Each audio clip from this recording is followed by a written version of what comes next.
In this video tutorial, I'm going to share to you on how you can fix the API32.dll missing on your Windows 11.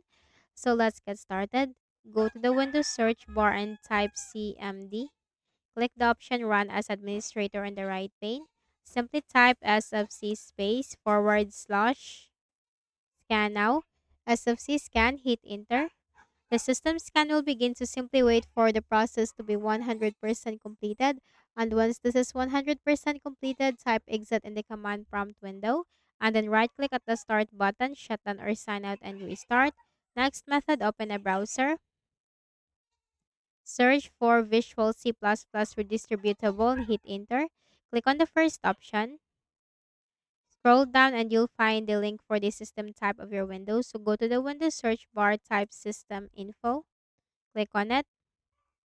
And then here we are 64-bit. So click the download link that corresponds to your system type and then simply install the Visual C++ on your Windows. And the next thing that we can do is to update our Windows. Click on the start button, go to settings. Or right click on the start button, select settings. From the list of options on the left pane, click on Windows Update. And simply click the button right here to update the Windows that comes with the necessary files for or necessary files that your Windows need. So that's it.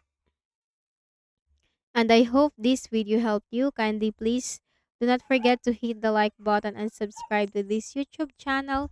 Thank you for watching the video.